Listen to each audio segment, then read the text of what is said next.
Boa noite, eu sou Guilherme Macalossi, está começando aqui na RDC TV mais uma edição do Cruzando as Conversas.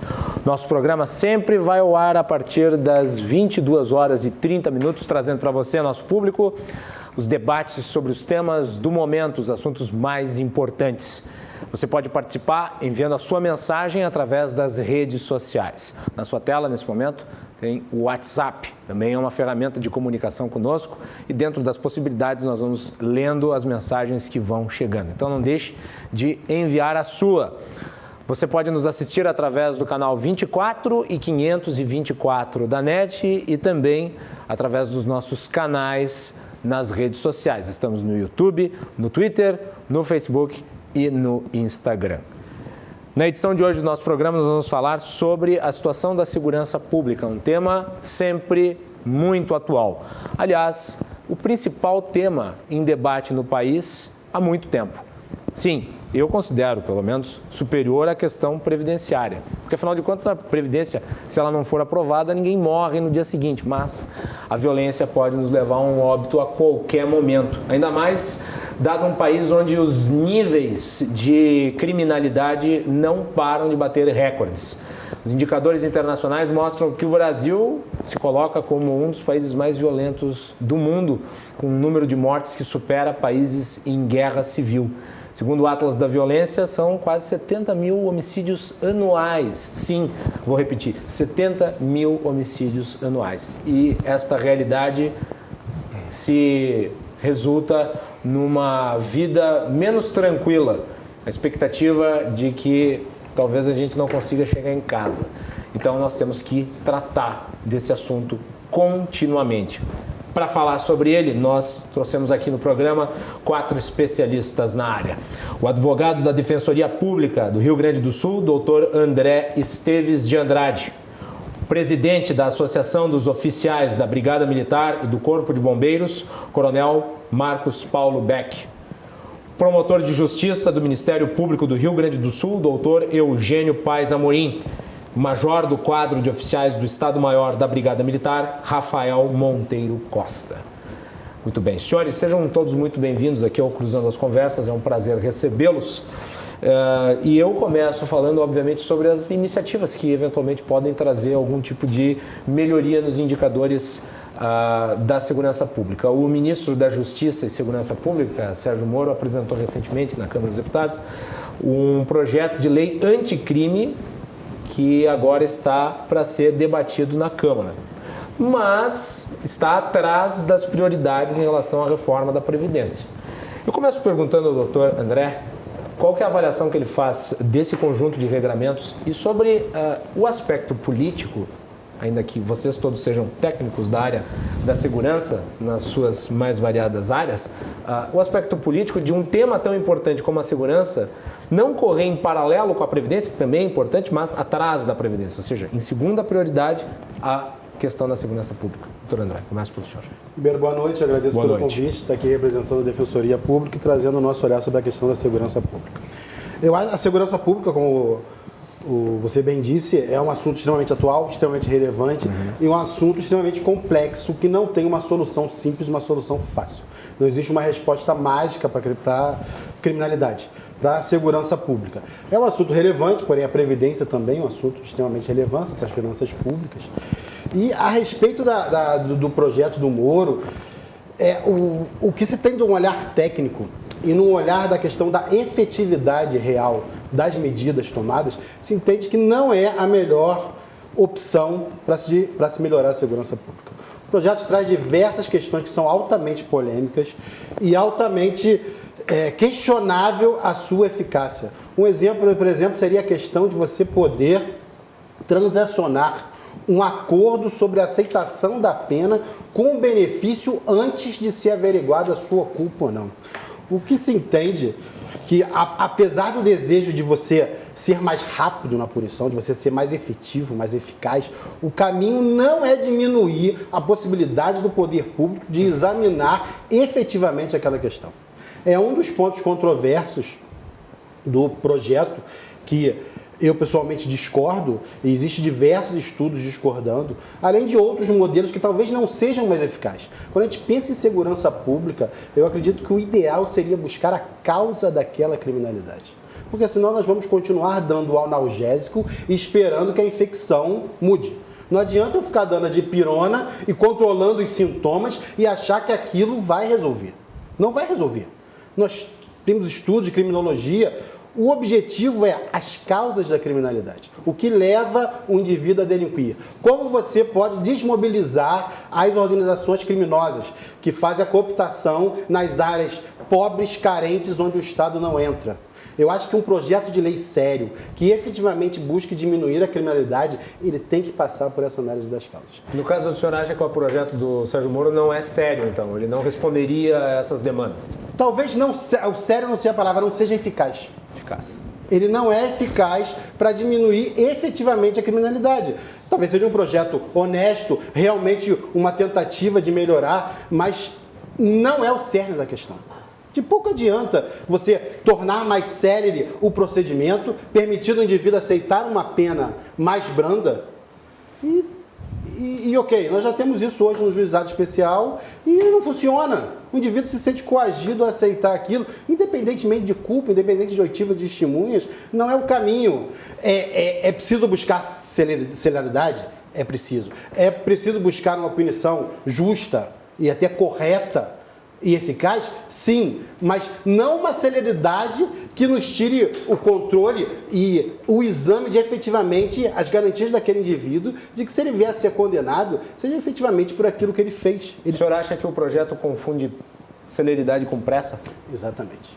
Ele confunde totalmente essa questão, trazendo um direito penal de urgência, que nós costumamos falar na teoria jurídica, o direito penal de urgência, buscando uma punição mais célere, mas esquecendo de garantias fundamentais. E não é o caminho.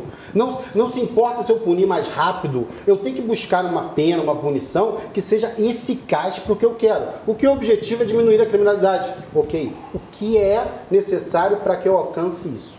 Eu acho que tem que passar pelo tratamento da causa. O Estado tem que ocupar áreas onde ele não ocupa. O Estado tem que se preocupar em por que o indivíduo que mora naquela localidade, ele decidiu entrar para a facção criminosa e vender a droga dele. E não buscar uma punição mais rápida que você vai levar aquele indivíduo para a cadeia e o indivíduo vai ficar preso, e seja por quantos anos for, e vai sair e vai voltar a reincidir, que é o que nós vemos na prática, é um ciclo que não se resolve. Nós temos que cortar esse ciclo. E para cortar, nós temos que atacar as causas. Muito bem. Coronel Marcos Paulo, bem-vindo ao programa, boa noite. A mesma questão.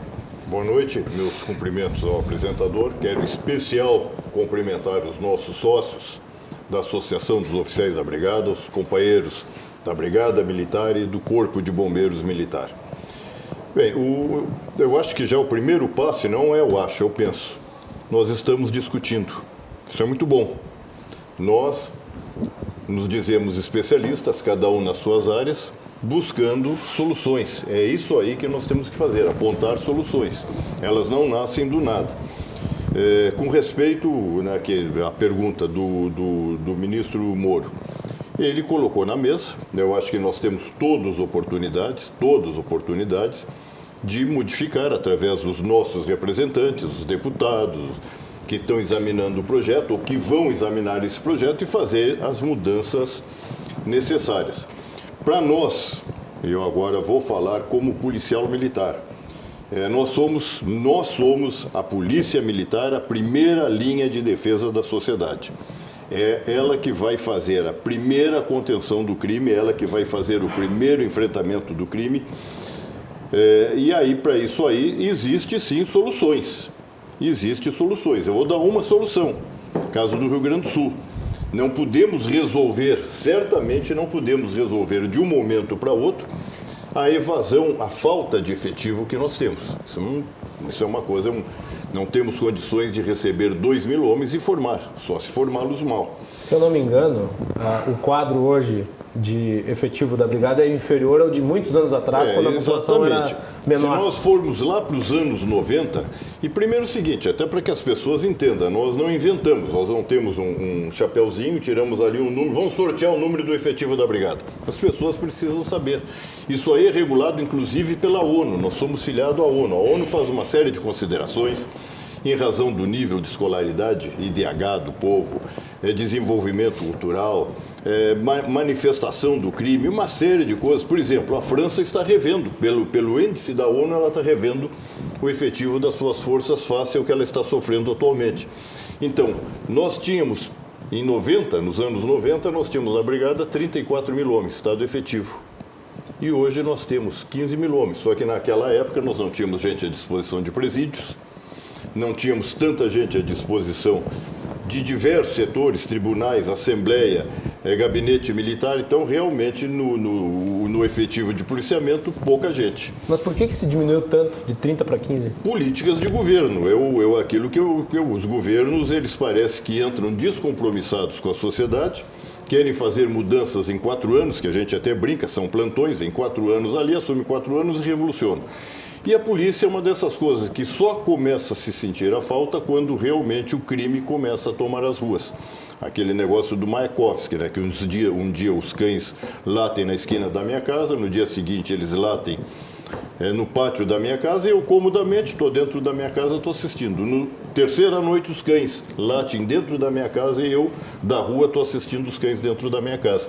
É isso que nós vamos acontecer nessa invasão do crime, nesse crescer do crime. Nós fazemos pesquisa, inclusive a Azof patrocinou uma pesquisa para uma empresa especializada idônea. Temos essa pesquisa, posso até lhe mandar. A população do Rio Grande tem medo. Seria muito bom que o senhor encaminhasse. Tem medo, e vou encaminhá-la, até a nossa jornalista vai fazer. A população tem medo dentro de casa hoje. Então nós temos uma população constrangida. O povo não quer saber de partido A ou de partido B, se a lei... O povo quer segurança, ele quer sair, quer ver o filho ir para a faculdade à noite e voltar, ir para a escola e voltar, a mulher sair com o carro, não ser assaltada, não ter a bolsa levada, não ter a vida tirada. O povo quer segurança. E segurança, basicamente, a primeira linha de defesa da sociedade, quem faz é a Polícia Militar. Mas nós temos uma série de sugestões, né? Por exemplo, uma delas, ciclo completo. O que é o ciclo completo? O ciclo completo de polícia é o que existe em várias polícias do mundo. Às vezes existe mais de uma polícia dentro de um mesmo ambiente fazendo ciclo completo. Ou seja, você pega uma ocorrência no seu início, caso do soldado no atendimento de uma ocorrência na rua, um policial, e conduz essa ocorrência até o final. Nós aqui temos 2 polícias fazendo uma atividade preventiva, ostensiva, e outra uma atividade judiciária, que é a investigação criminal. Então, devemos dar às polícias a capacidade de terem ciclo completo para o cidadão não chegar no meio de uma ocorrência e dizer, agora não é mais comigo, agora tu vai para aquela polícia lá. Então, isso é uma coisa que agiliza, facilita e deixa o cidadão acreditando na sua polícia, que primeiro nós temos que também ter a população com crença na sua polícia. Nós vamos, por exemplo, a países, e eu posso dizer aqui, eu tive em vários países estudando, fiz curso em vários países, fiz na Alemanha, fiz na França, fiz na Itália, fiz em Israel, posso afirmar em vários países do mundo, nós temos um juizado criminal. Um juizado, como existe o juizado especial, criminal, onde as partes são dirigidas para lá 24 horas por dia, dando solução. Não levando esse tempo, como a própria audiência de custódia. Não é o policial que prende que vai levar na audiência de custódia. Então, uma série de coisas que agilizaria o sistema como um todo, né? Por exemplo, nos Estados Unidos, o cidadão que comete 3 crimes, em regra, né, tem até parafrasear isso aí do futebol americano, deu para ele, né? Eles dizem, deu três vezes que ele tenha cometido um crime, e ele pode ir, inclusive, dos 25 anos de prisão à prisão perpétua. Isso está lá, na maioria, não em todos, na maioria dos estados americanos. Alguns não têm a prisão perpétua, mas essa situação aí tem. Lei de execuções penais, que é uma coisa que diz respeito a todos nós que trabalhamos com a lei. De 84, fazer uma revisão, atualizar ela nos ditames contemporâneos da nossa sociedade.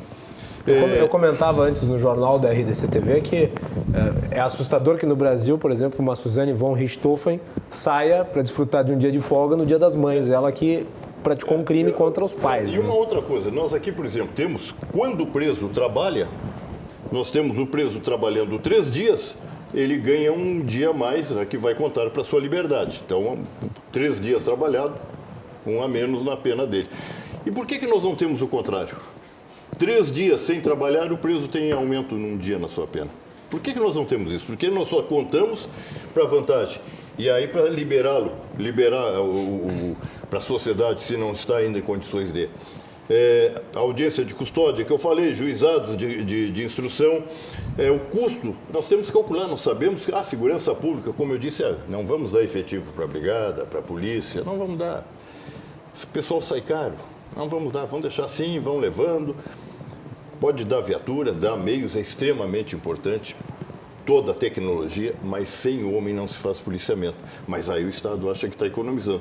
Então nós temos o custo da insegurança, mas ninguém busca o custo da insegurança. O que resulta, por exemplo, desses anos que o Rio Grande do Sul vem deixando que a polícia fique sem o efetivo necessário para fazer o enfrentamento à sociedade. Considere, quando eu falei 90, nos anos 90, que nós tínhamos 7 milhões de habitantes. Considere que hoje nós temos 12. Naquela época nós tínhamos um efetivo de 30 e poucos mil homens e hoje temos um efetivo de 15 mil homens. Que bom senso é nisso aí. Qual é a preocupação dos governos? Qual é a responsabilidade sociológica, psicológica em relação às futuras gerações? Doutor Eugênio. Boa noite a todos, boa noite aos telespectadores. Queria saudar aqui os companheiros da mesa, Coronel, Major, Marcos Paulo, Major Rafael. Uma saudação especial ao meu dileto e querido amigo doutor André, ao doutor Mário Reingens, que está aqui acompanhando a ele. Veja que a Defensoria Pública hoje, a meu ver, ela tem 3 defensores de excelência, acima da média. E 2 estão aqui. O outro é o Marcelo Candiago, que talvez esteja nos assistindo. Na minha opinião, evidentemente. Então, meu elogio, tanto tempo a gente não se vê, evidentemente que a gente diverge, né? Mas a importância do telespectador perceber como é que, às vezes, o nosso embate no júri, a habilidade do defensor. O doutor André, para criticar o projeto do Moro, bateu num detalhe do projeto. Num detalhe que realmente é discutível. É como você pegar um jardim todo florido, todo bonito, tem 3 ou 4 plantas lá que estão mal cuidadas, você diz, o jardim não está bom. O projeto do Moro tem muita coisa boa. O projeto do Moro vai tornar efetivas as sanções. Por exemplo, o tribunal do júri vai condenar, o réu vai sair preso, vai acelerar o julgamento. O sujeito pode ser julgado mesmo antes de recorrer da decisão de pronúncia. Se esse projeto estivesse em vigor, casos como o do Pimenta Neves, por exemplo, que ficou anos esperando o julgamento, estaria preso, condenado. Caso como o da Boate Kiss, por exemplo, já teria sido julgado e nós estaremos agora discutindo se é culpa ou dolo no Supremo Tribunal, mas já estava julgado. E tem muitas outras coisas, aumentos de pena importante, cumprimento de 3/5 de pena, e eu acho que o projeto, eu penso, como diz o coronel, ele tem deficiências. Ele tem deficiências até contra a sociedade, porque o ministro Sérgio Moro é alguém que tem pouca percepção dos crimes de sangue, porque ele sempre trabalhou em crimes de colarinho branco. Então ele tem alguma dificuldade de compreender, por exemplo, que o roubo à mão armada não pode mais continuar sendo punido com regime semiaberto. Isso não existe em país nenhum do mundo. Regime fechado, no caso. Tem que ser fechado. As pessoas que estão assaltando e matando na rua são condenados que estão num regime semiaberto fajuto. Ele teria que ter estendido isso para o roubo, por exemplo. Hoje, por exemplo, aqui em Porto Alegre, teve um senhor que era dono de uma loja que acabou se defendendo de um assalto e matou o assaltante. O assaltante era procurado pela polícia. Pois é.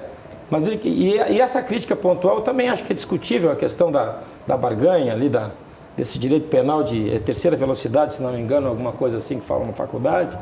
Mas também não podemos ignorar que esse réu, isso funciona em alguns países, ele vai estar acompanhado de um advogado, um defensor público deste nível. Então, ele não vai ser torturado a aceitar um acordo. Mas eu concordo com o defensor que essa questão é uma das questões que merecem um maior debate. Só a nossa divergência é histórica, algumas das divergências. Eu não posso dizer que a causa da criminalidade é a exclusão social e a falta do Estado no sentido social. Porque, assim como foi dito que nós não podemos tratar uma doença grave com a dipirona, nós também, por efeito contrário, devemos entender que uma doença não grave, se eu não der a dipirona, o camarada morre de febre. Então é necessário, antes que eu conserte coisas como educação, por exemplo, né? Isso tem muito a ver não com a educação da escola, mas talvez com a educação, com o ter e não ser que se difundiu na nossa sociedade. Quero ter mais, quero ter o tênis de marca, quero ter o carro. É preciso que eu também puna, que eu dê o recado da punição. O Estado está ausente das periferias no sentido de dar uma determinada assistência para as pessoas, muito bem, mas o Estado também está ausente, e fundamentalmente ausente, quando ele não pune a contento e passa o recado de que o crime compensa. Os estudos modernos há muito tempo já sepultaram essa teoria sociológica. O crime hoje tem uma análise econômica, ele é custo e benefício. Se não fosse assim, não teríamos como explicar duas coisas. Como é que há negros e pobres nas vilas que trabalham como gari e não optam pelo tráfico? E não teríamos como explicar como é que o crime de colarinho branco cresce cada vez mais, crimes de trânsito, que não são crimes de pobre, que não tem nada a ver com a exclusão social. Veja que quando o governo do PT teve nesse período no poder, a pobreza no Brasil diminuiu e o crime aumentou. Principalmente no Nordeste. Como é que se explica isso, então, se a causa do crime seria a pobreza? Eu vejo, para encerrar aqui a minha fala, o seguinte: digo isso com o máximo respeito, eu compreendo o ponto de vista dos doutores e defensores, que é um ponto de vista institucional e é uma coisa que não cabe aqui discutir. Os nossos problemas são, fundamentalmente, o garantismo. O garantismo que tem vínculo político. Falaste em que nós temos que entender de política. Quem conhece o garantismo sabe que ele já teve 8 nomes. Abolicionismo, direito alternativo, criminologia crítica. Ele nasceu quando alguns marxistas da Alemanha se instalaram nos Estados Unidos no começo do século passado. E toda vez que ele é descoberto, ele vem mudando de nome.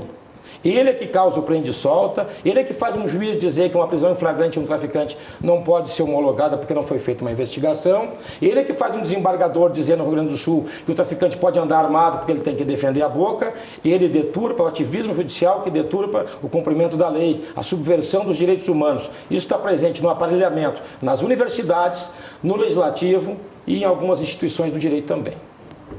Rafael, prazer em recebê-lo. Boa noite. Boa noite, saudar os membros da mesa, Coronel Beck, nosso defensor, nosso promotor combativo, né? O que não falta no Brasil são leis. Nós temos leis penais para tudo. Tudo que os senhores imaginarem tem lei penal. Por que a coisa não funciona? Como o promotor colocou, né? É a certeza da impunidade, né? Beccaria já falava isso lá dos delitos das penas, né? Um livro escrito há alguns séculos, né? Que o que controla o criminoso é a certeza da punição, não é o grau da pena.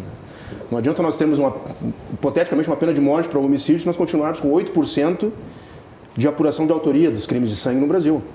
Então, quer dizer, isso é um sinal, como o doutor Amorim colocou, que a pessoa ela sabe que a chance do organismo estatal alcançar ela é muito baixa, muito pequena. 8% de autoria, um número muito menor de denúncia, um número infinitamente menor de condenações e menor ainda de execução, quer dizer. Nós vamos chegar no final desse processo todo de 100 homicídios, vamos ter aí 3, 4 pessoas cumprindo pena por que seria o crime mais grave, que é o crime contra a vida, né? Então a impunidade ela é um fomento, né, da criminalidade, né? Países muito mais pobres que o Brasil teriam uma violência maior, China, Índia. Por que eles não têm isso lá? Porque a coisa funciona, né? E o problema também é cultural, né? O problema é educacional, cultural, né? Nós desincentivamos o respeito à lei, né?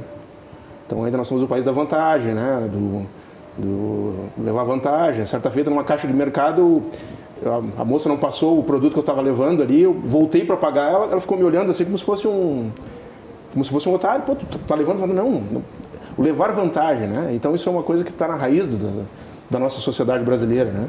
Nós estamos vendo aí a Lava Jato. Por que estamos comemorando a Lava Jato, né? Porque, como o doutor Amorim colocou, se chegou num extrato de crime que nunca se havia chegado no país, que são essas pessoas da alta cúpula, né? Da classe política, empreiteiras, né? Então, enquanto a coisa ficava na raia miúda, tudo bem. Agora, quando chega na alta sociedade, realmente causa um impacto, né? Então, eu vejo que todo e qualquer processo, como o projeto do ministro Moro aí, que foque na efetividade da punição, é importante. Eu acho que leis, nós temos bastantes leis no nosso país, né? Mas essas não são mais leis? Que aprimoram algumas dessas leis que não têm tido eficácia, né? Eu acho que é essencial nós repensarmos o sistema de investigação criminal no Brasil. ele não existe em nenhum país civilizado. Né? Esse sistema do inquérito policial que foi adotado lá em 1941, a exposição de motivos do Código de Processo Penal já colocado... Me permite, essa pergunta dele é importante pelo seguinte, nós precisamos entender de algumas leis, como por exemplo, não pode o homicídio simples ser cumprido no semiaberto. É um absurdo. Nenhum país do mundo. É um absurdo. Isso aí nem o defensor vai concordar com isso. É impossível. O sujeito matou, ele tem que ser recolhido. Né? Até pela proporcionalidade, que é o direito que mais vale. Mas veja bem, não adianta nós mudarmos as leis e termos leis rigorosas se o judiciário continuar ativista e garantista. Aí não adianta. Não adianta. A melhor lei com um mau juiz não funciona. Claro, nós não podemos generalizar que nós temos bom juízo no Rio Grande do Sul, evidentemente. Né? Eu acho que as decisões também são recorríveis, acho que nós temos que fazer o debate do seu ponto de vista acadêmico e, enfim, né? Eu acho que todo agente público, e o juiz é um agente público, um servidor do Estado, ele está sujeito à crítica, ele tem que ser questionado. Né? O doutor citou uma decisão... Não, isso aí está revogado, não pode mais. Eu acho que agora não pode. Mudou. Não, mas eu acho que não. O senhor está equivocado. Vai ter uma reação forte essa... Brincando não pode. Essa atitude decidiu. Aliás, eu estou esperando o posicionamento da OAB, do Lênin Streck, esse pessoal que defende o Estado Democrático, da Defensoria Pública. A OAB já se pronunciou contra, né? O doutor André está aqui, ele pode falar. Sobre o Estado Democrático de Direito, sobre essa questão, a questão que tem que ter o posicionamento do Ministério Público, também estou esperando, para ser autocrítico. Então,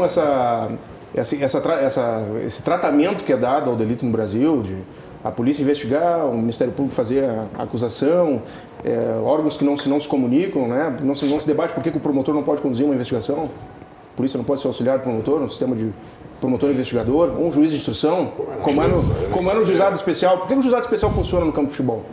O camarada lá é pego lá com a droga, ele é levado à presença do Estado, é o juiz que pune. Aquilo é um efeito pedagógico muito forte, né? Então nós temos uma cidade como Porto Alegre, não temos uma central de flagrante do judiciário. Por que não? Hoje é tudo televisado, não tem mais nem escrivão. Leva as partes para um juiz de instrução, o juiz já ouve, aquilo vale como prova, já tem o defensor. A coisa ela tem que ter efetividade, não pode ficar não podemos mais estar tratando o delito no papel. Esse modelo que nós temos no Brasil hoje é falido, não funciona. Tem na Guiné-Bissau, um outro país da África. E aí acaba prejudicando o nosso trabalho como polícia ostensiva. O Ministério Público também fica à mercê da investigação, que muitas vezes é conduzida contra a vontade do Ministério Público, titular da ação penal. Então nós temos que ter efetividade. E aí também nós temos que ter a colaboração do Poder Judiciário, né?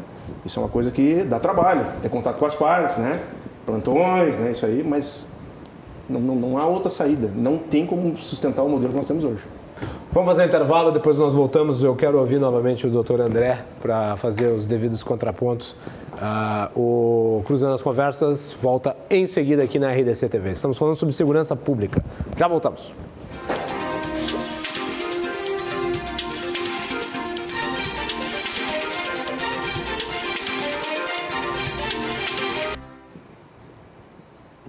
Estamos de volta aqui na RDC TV com o Cruzando as Conversas, programa de debates que começa sempre a partir das 22 horas e 30 minutos. Lembrando já aos nossos telespectadores que amanhã, excepcionalmente, o Cruzando as Conversas vai ser mais cedo aqui na RDC TV. Por quê? Porque nós estamos preparando uma grande cobertura da final do Campeonato Gaúcho, o Grenal, que se realiza amanhã. Então nós vamos ao ar amanhã a partir das 9 horas e 30 minutos. Então, só para vocês ficarem informados. Muito bem, na edição de hoje do nosso programa, nós temos aqui a presença do Dr. André Esteves de Andrade, advogado da Defensoria Pública do Rio Grande do Sul, Coronel Marcos Paulo Beck, que é o presidente da Associação dos Oficiais da Brigada Militar e do Corpo de Bombeiros, promotor de Justiça do Ministério Público do Rio Grande do Sul, doutor Eugênio Paes Amorim, major do quadro de oficiais do Estado-Maior da Brigada Militar, Rafael Monteiro Costa. E eu quero saudar também a presença aqui nos estúdios da RDC TV do Mário Reinetz, que é também advogado da Defensoria Pública do Rio Grande do Sul. E nós tínhamos convidado a princípio os dois para participar, em virtude da composição da mesa. Acabou ficando assim. Mas então eu peço também desculpas aos representantes aqui da Defensoria Pública em relação a essa pequena falha de comunicação, mas de qualquer forma o doutor André aqui mais do que bem representa a instituição. E eu volto para dar a palavra a ele para fazer os apontamentos em relação à rodada anterior da nossa conversa. Guilherme, eu gostaria de me alinhar à fala do Coronel Marcos e do Major Rafael, porque efetivamente eu concordo que a nossa investigação criminal ela é muito ruim.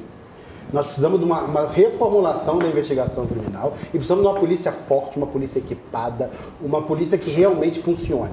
Todo projeto de segurança pública, se sério, passa do reaparelhamento da polícia e da questão da investigação criminal. Eu fico muito feliz daqui estar com o doutor Amorim, que abrilhanta esse debate, que levanta a qualidade, um grande colega do júri, mas eu não concordo quando ele coloca ali que, por exemplo, não, um traficante que é preso e é liberado por não ter investigação criminal. Se eu não tenho investigação criminal, eu não posso dizer que ele é um traficante e logo eu não posso prender. Mas é flagrante, doutor? Tudo passa pela investigação criminal. Então não tem mais flagrante? Tudo passa pela investigação criminal. Depende do flagrante, depende da polícia. Eu tive muito tempo em Santo Antônio da Patrulha, tá com 40 onde a Polícia buchinhas Militar tem somente uma viatura. Então, se ela vai atender uma ocorrência aqui, a outra ocorrência ela não atende.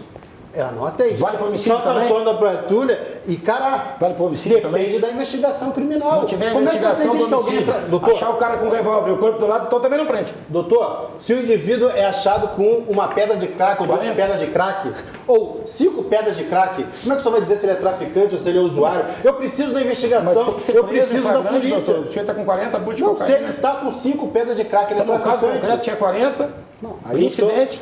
Duas incidências específicas. O que eu coloco para o é o seguinte: a investigação criminal é essencial. A polícia é essencial. Me alinho também à questão de que a certeza da impunidade ou a probabilidade de eu não ser pego é que leva o sujeito a delinquir.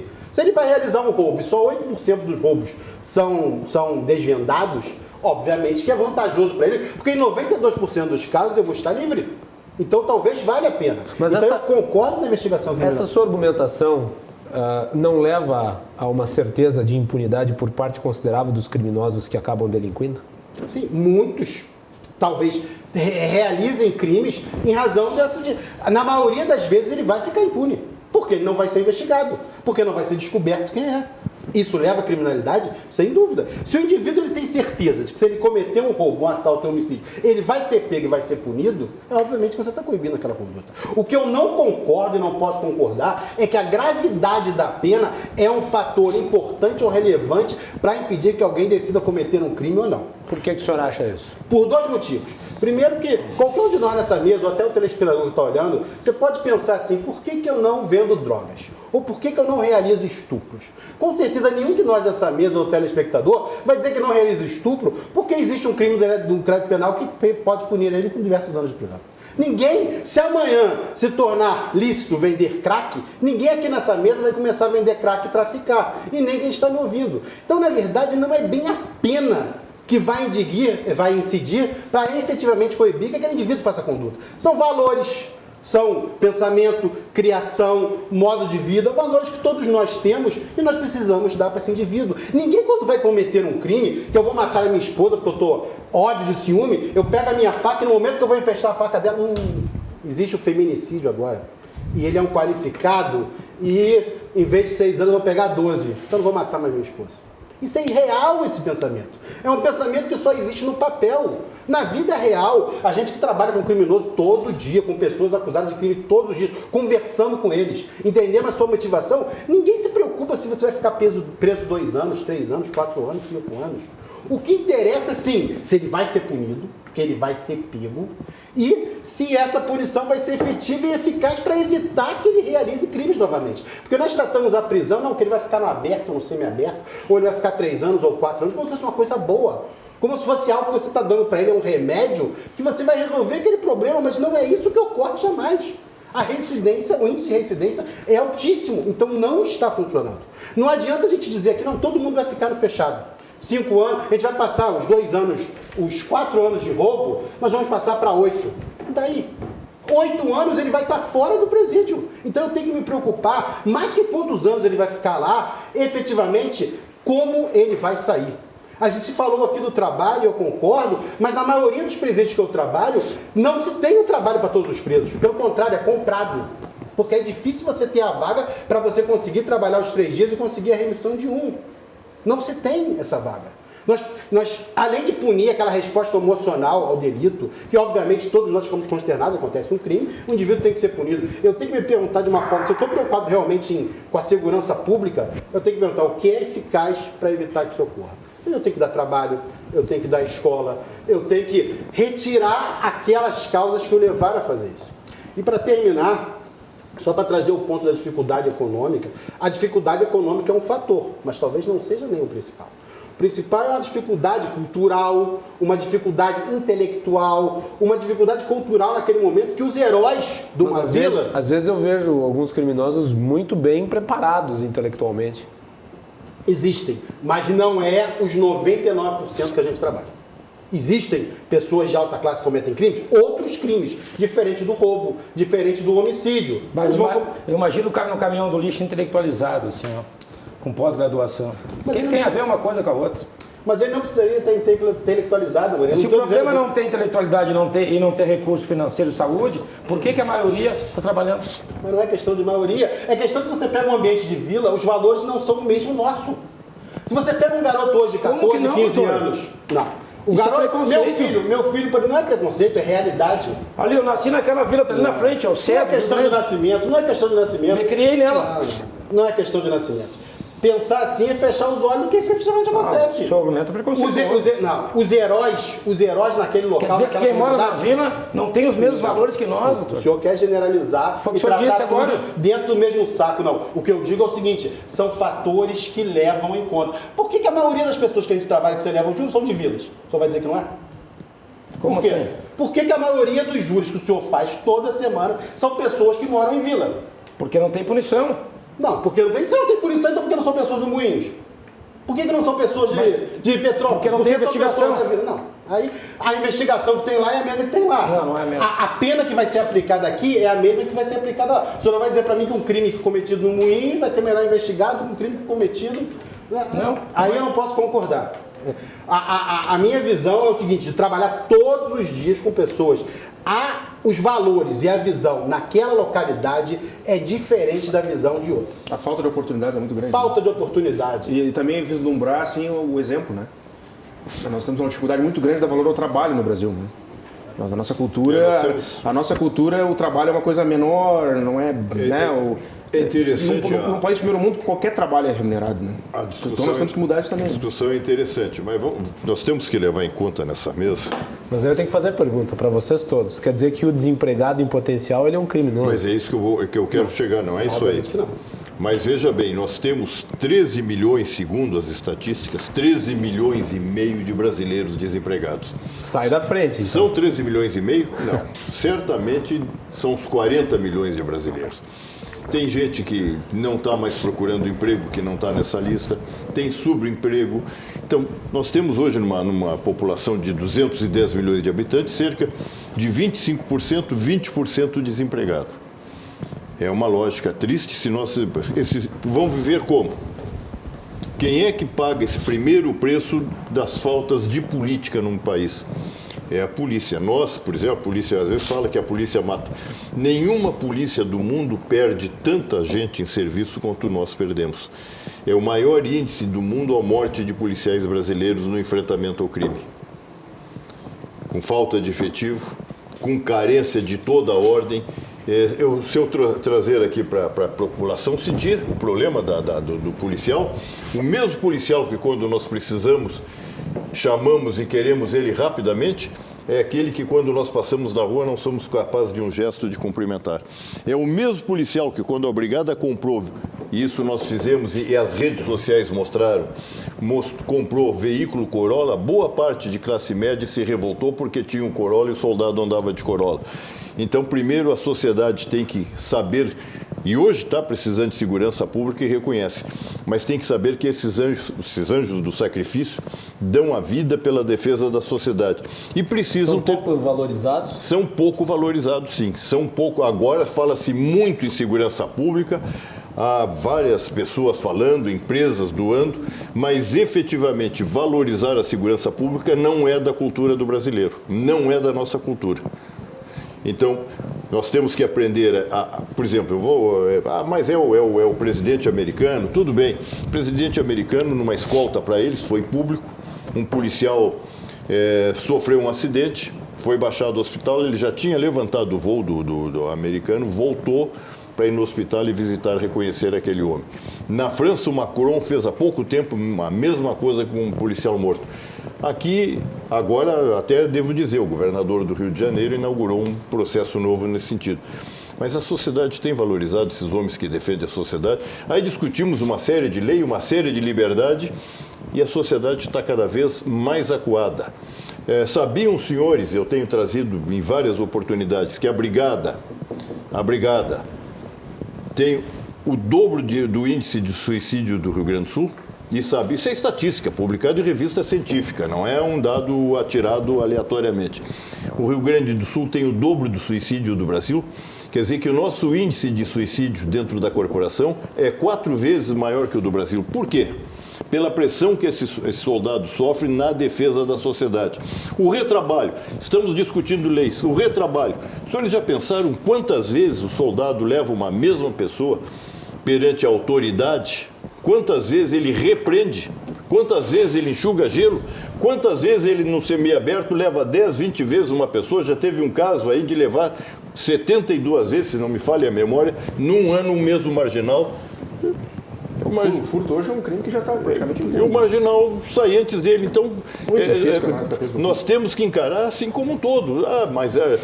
Porque lá São Tomás de Aquino e Montesquieu e Durkheim, seja quem for, mas nós temos que objetivar, nós temos que parar de discutir sexo de anjo, teoria, e botar em prática, como falaram lá de Medellín. Realmente, chegou um ponto lá, um ponto tal que tiveram que tomar, todos uniram esforços. Isso que o senhor está falando foi a conversa em off, que eu mencionei Medellín como um caso de uma cidade que era extremamente Exatamente. violenta, que já não é mais tanto depois de medidas que tomaram medidas. Mas muitas vezes se menciona Nova York, mas Medellín é um caso mais próximo. Perfeito, a sociedade, os poderes como um todo, enfrentaram sem discussão, sem tergiversar, sem interpretar a lei dessa ou daquela maneira. Se nós não objetivarmos e continuarmos a interpretando e não aplicando efetivamente a legislação que temos, podemos fazer milhares, centenas mais de leis que não vai resolver nada. Cada vez o povo vai estar mais acuado, cada vez a bandidagem vai estar mais solta, cada vez... Por essa política dos governos, nós vamos ter menos policiais na rua, porque policial custa caro, os estados estão falidos, então vamos deixar que a população se defenda. Aí falam das milícias. A população, eu ando na cidade, nós não podemos desconhecer a realidade. Em bairros de classe média, e estão certos essas pessoas em fazerem, estão contratando guardas de rua, não estão contratando? Isso aí o que é? Uma falência da polícia.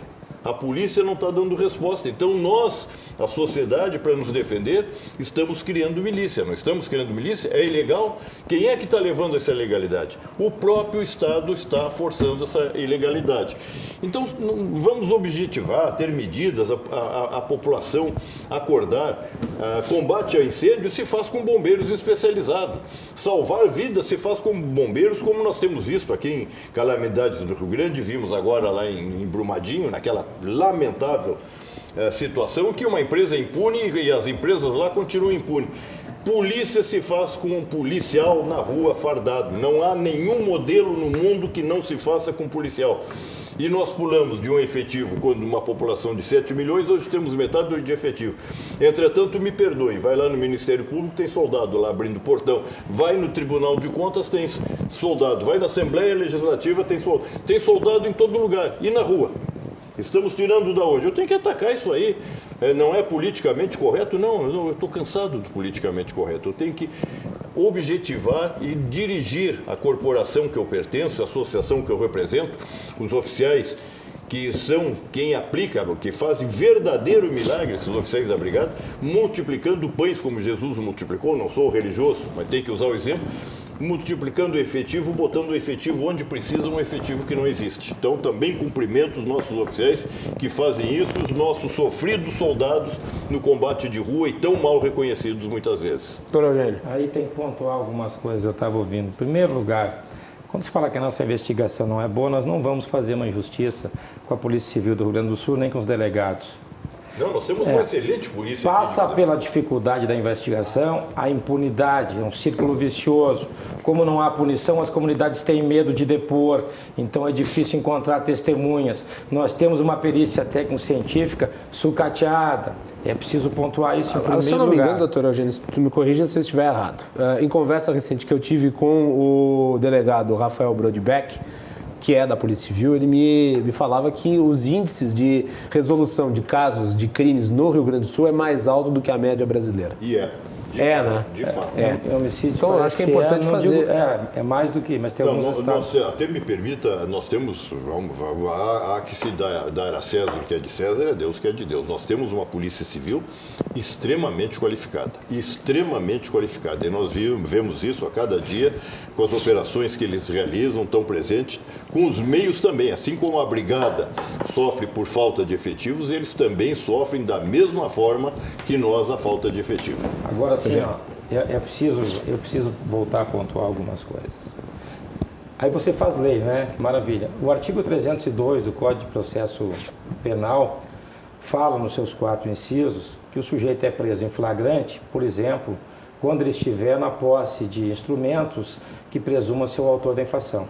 E em nenhum dispositivo do Código de Processo Penal está escrito que para prender em flagrante tem que ter investigação. Aí o juiz decide assim, o defensor diz que está certo, e vem uma outra juíza e diz que está errado.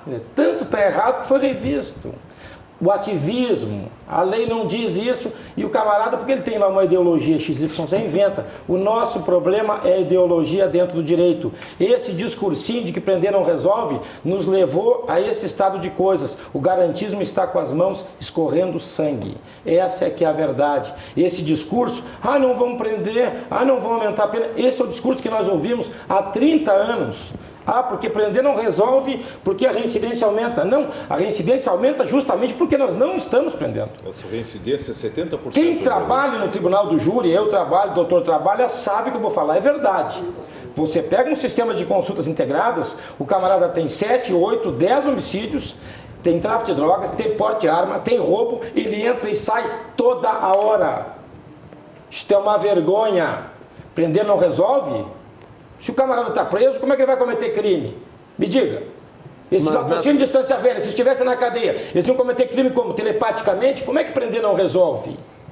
Mas aqui no Brasil, com as nossas penitenciárias de estado de penúria, eles têm cometido de dentro das cadeias. Só os líderes. Só os líderes. Só os líderes, uma minoria. Mas aí tem que resolver, tem que tirar a tomadinha. Mas se tirar a tomadinha, vai ter alguém dos direitos humanos deturpados e dizer, feriram a comunicação do preso. Eu ouvi o doutor André falar aqui que punir o crime com mais rigor é uma solução emocional. Emocional?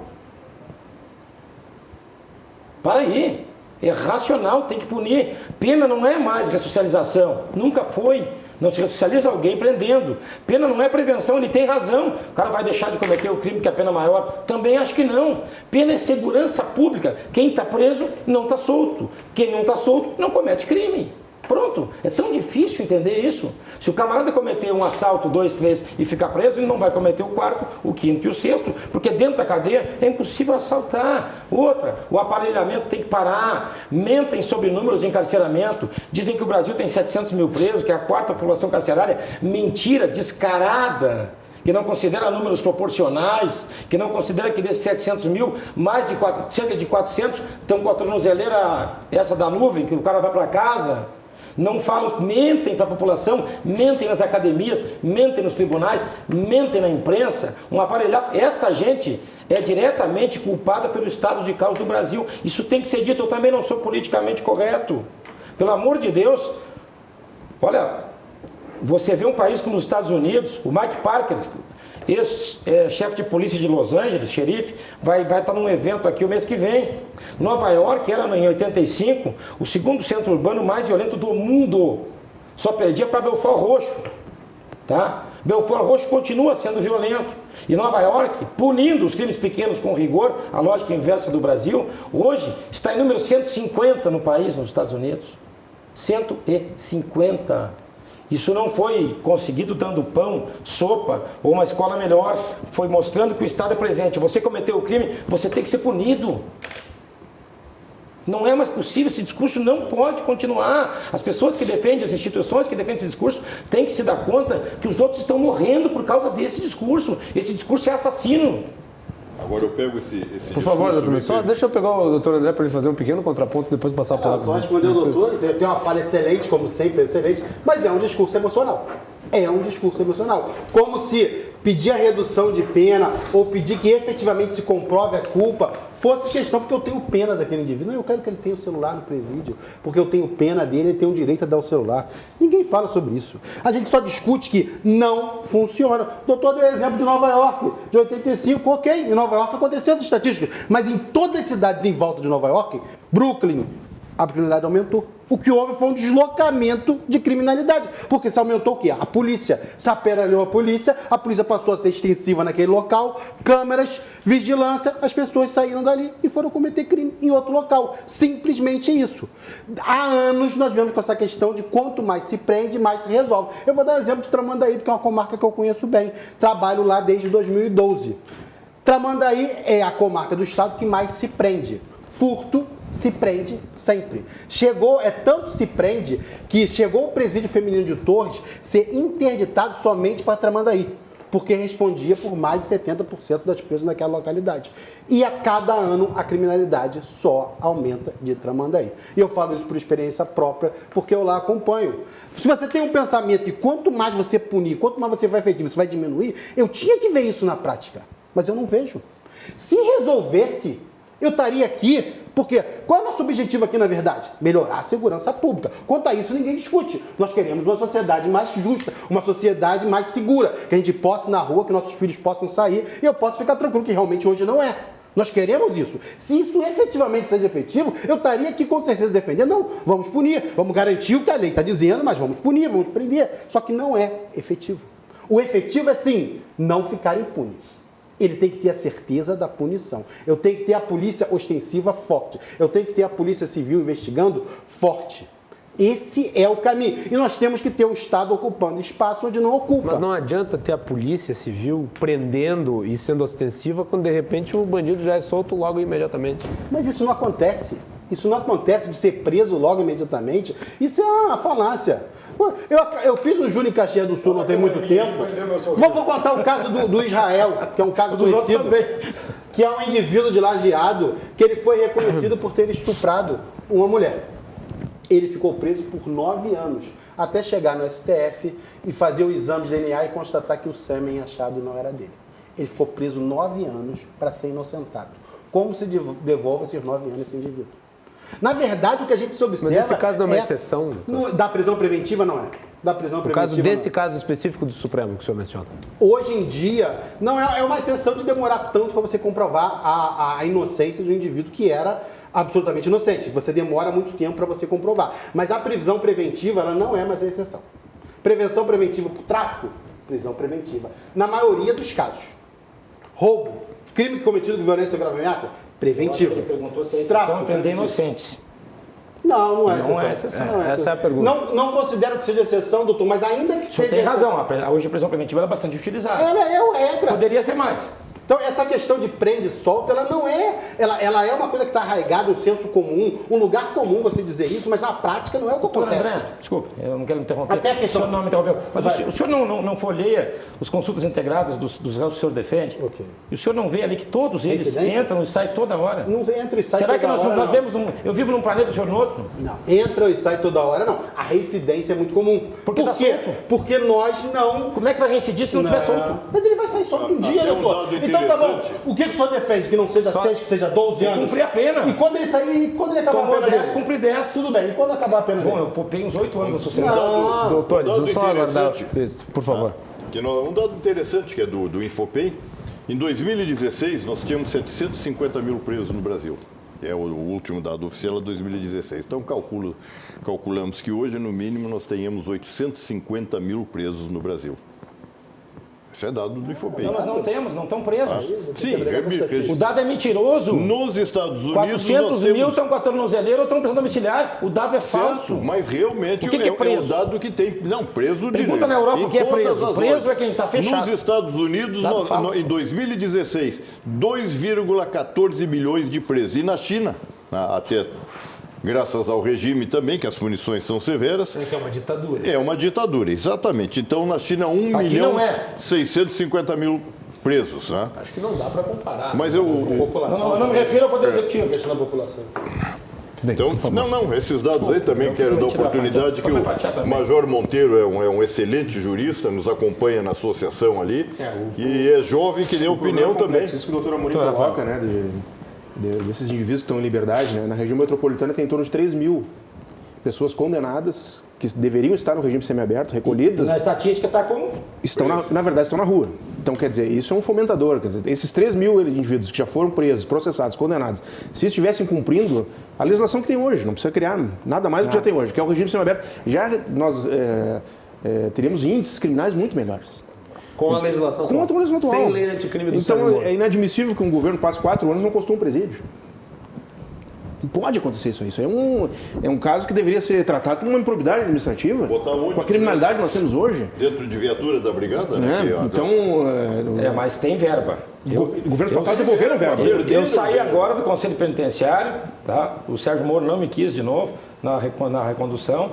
Colocou um colega que é mais identificado com a APAC, com a defesa de direitos humanos, tal, tudo bem. E eu aprendi lá que todo ano volta muito dinheiro por falta de projeto. Incompetência. E por burocracia demais imposta lá pela interferência de ONGs e do pessoal do garantismo. Também não tem também a questão do contingenciamento? Eu sei que o fundo penitenciário era muito contingenciado para fins de superávit das contas do governo. Então isso aí são prioridades que têm que ser elencadas, né? Tem isso. Então nós temos que investir no sistema penal. Né? E no nosso sistema ele tem 3 níveis, né? O fechado, o semiaberto e o aberto. Nós temos um sistema progressivo, que tem as suas críticas, as suas... Enfim, né? Mas se nós já tivéssemos um semiaberto mais estruturado, nós diminuímos muito os índices de criminalidade. Né? Então, esse tratamento do nosso sistema penitenciário ele tem que ser mais acurado, nós temos que ter uma visão de que investir em presídio é investir em segurança. E o controle do presídio, o que o senhor acha? Nós não temos que ter o controle do presídio? Hoje, na verdade... Nós podemos fazer concessões às facções para evitar motim? Hoje são acordos de cavalheiros, né? Pois é. Está se negociando com criminosos, você está concedendo a ele isso comando, na realidade. Isso está na lei? Se submete ao criminoso, você consegue telefone, né? Sistema de telefonia. Quer se ligar bem, vai no presídio. Então, o maior presídio do Rio Grande do Sul é da década de 50. Então, ninguém me contou. Eu fui a Charqueadas e vi presos... E aí eu dou a razão à Defensoria Pública, eu vi presos 10, 12 dentro de uma cela pequena, e no fundo da galeria, aquela mesma cela, 2 daquela cela, comportavam o chefe dos V7, que tinha cama de Super King, tela plana, tudo pintadinho. Ninguém vê isso? Onde estão as instituições que não enxergam isso? Agora pelo menos foi criada uma secretaria, né? Esperamos que não seja um cabide de empregos, não, uma secretaria que vai tratar exatamente da administração penitenciária. Quem é o secretário? É um procurador. É um procurador de justiça. Espero que seja uma escolha certa e que ele saiba também escolher aqueles que o cercam, mas de qualquer maneira, por isso que esperamos que não seja. Eu não sei qual é a experiência do colega nessa área, eu confesso que eu não conheço. Doutor André, progressão de pena. A progressão de pena é necessário. Necessário? Obviamente necessário, porque como é que você pega um indivíduo e deixa dele 10 anos, acabou a pena aqui, 10 anos, amanhã ele está na rua. Aí está aqui, ó, sai, está aí na rua pegando o ônibus. E você está fazendo um desserviço a ele e principalmente à sociedade. Mas no momento atual não parece que o cara cometeu o delito ontem e hoje ele já tá praticamente... Ele pode sair, desfrutar da liberdade? É aquela ideia do lugar comum que a polícia prende e o juiz solta, que não é real. Não é real. A preventiva hoje é a regra. Agora, a progressão do regime é essencial para quê? Para buscar que aquele indivíduo que saia, ele tenha ressocializado. Ele não venha reincidir ou diminuir ao máximo a possibilidade de ele vir reincidir novamente. Se você não fizer gradativo, se você não permitir a ele que ele saia para trabalhar e volte ao presídio de noite, que volte ao presídio no final de semana, que ele tenha fora do presídio monitorado até o momento de acabar a pena dele final, aí você vai obter a reincidência de 100%. O objetivo da pena é, obviamente, punir aquele indivíduo, mas é buscar evitar que ele venha a reincidir. Para isso, você precisa acompanhar. Eu acho que esse acompanhamento para sair do presídio ele tinha que ser muito mais eficaz do que é. Porque aí está a chave. Aí está a chave. Esse indivíduo sai, ele vai trabalhar onde? Ele vai fazer o quê? Ele vai voltar a usar droga? Ele vai voltar a beber? Ele vai voltar para a mesma localidade ali, com aquela mesma companhia que o levou a cometer o crime? Isso tinha que ser acompanhado, monitorado, tinha que ter uma assistente social efetiva que trabalhasse ali no egresso. Até porque, quem daqui dessa mesa pegaria para trabalhar uma pessoa que é egressa do sistema penitenciário? Ninguém pega. Ninguém pega, porque você tem medo. Se aquele indivíduo sai do sistema penitenciário, você não dá trabalho a ele, se você não acompanha, o que você vai esperar desse indivíduo? É irreal você achar que de uma noite para o dia, porque ele ficou preso 10 anos, está preso 10 anos, amanhã ele sai, ele não vai cometer delitos. Tem que ser gradual e tem que ser mais de perto, tem que ser um acompanhamento mais eficaz do que é hoje. Talvez aí esteja a chave... Essas instituições ruínas não é inviável fazer isso? Por que é inviável? É a utilização do dinheiro de forma correta. É um investimento que vai trazer a eficácia. E a segurança é prioridade, tem que ser colocado assim. Tem que ser colocado. Tem que ser prioridade. A execução penal, ela tem que, como o doutor colocou, oficial de custódia, de condicional, claro. tem que existir isso. Mas, assim, Aqui no Brasil não existe. Nada disso existe. Esse é o ponto. É uma Não piada. existe. Então o problema não é que ele vai ficar fechado ou semi-aberto ou não aberto. O problema é o seguinte, ele vai ser monitorado, ele vai ser acompanhado. Mas, meu querido, veja só, o coronel falou um negócio importante da remissão. Hoje, no Rio Grande do Sul, nós temos a remissão pela leitura, né? E eu não tenho conhecimento de que seja fiscalizada essa leitura. Lá em Pedrinhas, o camarada, depois de um mês de ler o livro, ele é sabatinado sobre o livro. Eu quero crer que aqui não existe isso. Então, também nós temos que nos respeitarmos para sermos respeitados. Fazer a coisa séria. Entendeu? Você lembra da história do Vampeta? Eles fingem que me pagam, eu finjo que jogo. Então, eles fingem que me fiscalizam e eu finjo que sou fiscalizado. Né? Mas duas só ver o mãos. nível de atenção, eu sabatino ele pelo livro que ele leu. Olha só o nível de atenção que ele tem, que isso não existe. Nós concordamos ele com não consegue nem trabalho, ele não Concordamos consegue com alguma estudo. coisa, viu? Nós concordamos Estou com muita estranhando que o senhor não está me aparteando hoje. Nós vamos fazer Concordamos com intervalo. muita Depois coisa. da concordância dos dois, nós vamos fazer intervalo e nós voltamos em seguida. Nós estamos aqui hoje debatendo sobre segurança pública, que é um tema envolvente e de interesse de todos. Voltamos em seguida aqui na RDC TV.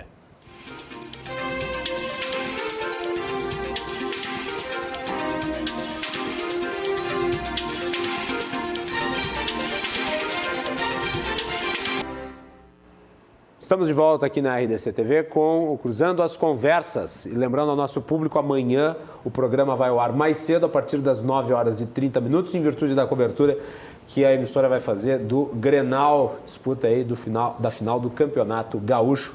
Vocês estão todos convidados a acompanhar não apenas o nosso programa, mas também a nossa cobertura. Muito bem, estamos debatendo sobre segurança pública e como já é de praxe aqui no Cruzando, a conversa permaneceu ativa no intervalo. Eu vou passar a palavra para o Coronel Marcos Paulo. Nós estávamos comentando que a estatística que estabelece na expectativa de vida do policial em 58 anos no Brasil.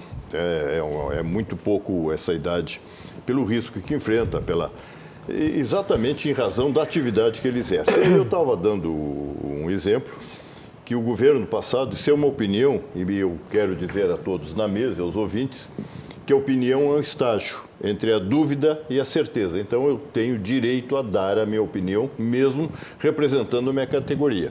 No governo passado, final do governo passado, criaram a Força Gaúcha de Pronta Resposta. O que é essa Força Gaúcha de Pronta Resposta? Foi criada como uma paniceia para dar resposta a todos os crimes, agilidade de deslocamento em todo o Rio Grande do Sul. Entretanto... Parece um nome bastante pomposo para uma coisa bastante burocrática. Por que eu coloquei expectativa de vida nossa em 58 anos? Nós temos uma série de desgaste físico, mental, não temos hora extra 24 horas por dia, chuva, intempérie, frio, calor. O homem para atividade de polícia, ele tem que ser jovem, tem que ter rigidez física, capacidade de pronta resposta, de saque rápido para se defender de uma agressão que está sofrendo, ou que a sociedade está sofrendo, ou que iminentemente venha a sofrer aquela agressão. Tem que ter agilidade de correr, saltar um muro, correr atrás de um marginal que foge. Então ele tem que ter rigidez, tem que ter força física, agilidade mental. Isso só quem tem a juventude, com raras exceções. Aí o governo convoca a Força Gaúcha de Pronta Resposta, que são o pessoal da reserva. Homens com 50 anos para fazer a pronta resposta, para ter essa agilidade, para combater banco, para puxar. essa é uma força política, uma criação política, ao invés de dirigir. Isso que nós estamos discutindo aqui, uma série de... Tem que fazer medidas efetivas que defendam a sociedade, não nomes pomposos que realmente impressionem a opinião. Força Gaúcha de Pronta Resposta. É um nome pomposo. Esse nome vai resolver toda a paniceia do crime no Rio Grande, assalto a banco, não sei o que, tudo está lá. Não. Não resolveu. Não resolveu nem vai resolver. São homens já de uma idade provecta, que não têm essa capacidade de rapidez mental, de acuidade. Vão botar esses homens lá numa guarda de presídio, vão botar nas escolas, mas não como Força Gaúcha de Pronta Resposta. Então, todos os poderes têm que encarar. Nós falávamos agora, espero realmente que a secretaria, essa nova secretaria criada, dê a resposta que a sociedade merece, que se estabeleça fazer presídios no Rio Grande. Não um, nem dois, tem que fazer presídios de acordo com a demanda que nós temos. Mas não é um problema em relação às prefeituras, porque quem tem que administrar o problema de receber um presídio são os governos municipais. E eles reclamam de não ter recursos para bancar isso. Os governos têm força suficiente, nós estamos no Estado de Direito, então eu não quero... Mas todos querem impostos, né? Todos querem que retornem os impostos, todos querem aumento de ICMS, todos querem tudo. Tem que ter o ônus, tem que ter o bônus. A sociedade precisa disso aí, nós precisamos estar clamando. E aí, como é que vamos reclamar? Realmente, onde é que vamos botar todos esses presos que estão aí? Esses 3 mil que estão aqui, nós temos presídios para colocá-los? Não temos. E os que vão ser presos? E os que estão sendo presos hoje, amanhã? Então, o Estado é um todo. O Estado é um todo. O Estado tem que parar de ter políticas de governo de 4 em 4 anos e ter estratégia de longo prazo. Tem que fazer um planejamento e a sociedade tem que ser afiadora e está cumprindo. Partidos não têm responsabilidade, o governo não tem responsabilidade, entram, revolucionam tudo, não olham o passado. Eu já vi essa história, eu sou veterano, para não dizer que eu sou velho. A cada governo, desde que eu era garoto, que entrei na brigada, a cada governo, olha, agora nós enxugamos a parte administrativa e colocamos tudo no policiamento. A cada governo, nunca a polícia militar e a polícia civil tiveram tão próxima. Parece que nunca antes. Cada governo, não, agora nós aproximamos. Discurso. Sempre tiveram próximas as polícias, elas não têm meios, não têm efetivo. O senhor não acha que falta para nós um sistema de inteligência que funcione e harmônico entre as instituições? Porque é tudo no amadorismo.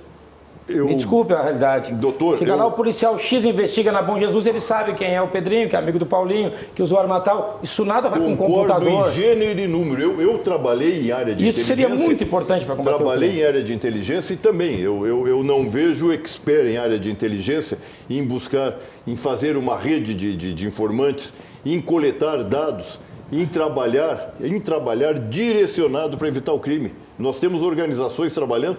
Quantas vezes essas... É duro, mas será que elas estão trabalhando efetivamente na busca de elucidar crimes? Será que não trabalharam desviadas dos seus objetivos? Eu penso que nós estamos ainda muito longe de um profissionalismo que a sociedade merecesse. Estamos muito longe. Eu vejo lá, a gente faz júri, nós, o defensor público às vezes pega um processo na véspera, gostaria de ter conversado com o réu, conhecido o familiar, acompanhado o inquérito policial, o próprio Ministério Público às vezes pelo excesso de trabalho não faz a coisa como deveria fazer e às vezes no júri a gente resolve isso na oratória, normalmente de plenário. Isso é uma coisa que me chateia demais. Porque nós devíamos ter mais profissionalismo, mais organização, todos nós, também executivo, legislativo, até pelo que a gente recebe, né? Quer ver uma coisa, doutor? Vamos aqui nomear. Municípios, cidades médias, cidades pequenas. Alguém não sabe quem é o traficante de droga? Sim, pois é. Todos sabem. E por que não se acha? Então, como sabe quem é o traficante de droga, quem é que faz o descaminho, quem é que está envolvido com prostituição de menores? Isso aí é informação. E para onde está sendo canalizado? Quem é que está canalizando? Para onde está sendo dirigida essa capacidade de inteligência que nós temos? Há quantos anos, por exemplo, nós sabemos que essa fronteira do Rio Grande é permeada por serviços de inteligência de outras nações que eu não quero citar aqui para não causar celeuma, mas todos sabem, que vai desde o Chuí até Foz do Iguaçu. Todo mundo sabe. Quer dizer, se todo mundo sabe esse tipo de crime, dentro de cada município sabe quem é o criminoso, quem é que está solto. Nós, todos os órgãos de segurança, temos também, isso aí é um dever de casa, nos aproximarmos mais da população. o policiamento de bairro. Isso eu também vi Mas alguém tem que capitanear isso. desde lá do Japão. Alguém tem que levar, tem que colocar isso na mesa, é o Ministério Público, é o governo estadual. Somos todos nós, eu acho. Mas alguém tem que ter uma iniciativa. Eu acho que todos nós temos que nós temos nos que fazer unir a meia-culpa, e apresentar soluções. Não é, nesse aspecto. Você vê que às vezes o DENARC não conversa com homicídios. E homicídios trata geralmente de crimes praticados no contexto do tráfico. São os mesmos criminosos, é o mesmo contexto. E nos falta isso, o que nos falta mais profissionalismo também. Vamos fazer a meia-culpa também. Daqui a pouco eu chuto um aqui, chuto o outro ali, é necessário também. Né? Não sei se está terminando já. Estamos indo para o encerramento. Eu queria dizer, até porque você começou com o defensor público, isso é uma injustiça. Ele já ficou a menos em número aqui. Mas então, ele teve compensação de tempo. Não, mas ele é fantástico, ele é ótimo, eu gosto muito dele. Eu queria dizer o seguinte... Mas eu não achei que foi um conflito direto com o defensor, ficou mais restrito a vocês dois. Eu queria dizer que não se confunda, ele é habilidoso, não se confunda o nosso discurso, o meu, com supressão de garantias. Ninguém quer suprimir garantias. Nós queremos punir dentro do devido processo legal. E diferente do que dizem no Brasil, e eu vou me permitir divergir do meu querido doutor André, nós prendemos pouco e prendemos mal. Eles dizem que nós prendemos muito e mal, nós prendemos pouco. Porque olha só, sou muito objetivo. Eu até anotei aqui, ó. Quem mata normalmente, quem pratica crimes e roubo, são pessoas que têm outros processos e estão soltos. Não é primário. Então, se o camarada tivesse preso, ele não estava cometendo crime. Vocês lembram do caso de uma escola, que morreu uma mãe na frente da escola aqui? O criminoso foi preso por assalto, recebeu liberdade provisória sob o compromisso de não cometer crimes e compareceu ao fórum. Aí ele cometeu um novo assalto, o compromisso dele com o judiciário não serviu para nada, soltaram de novo.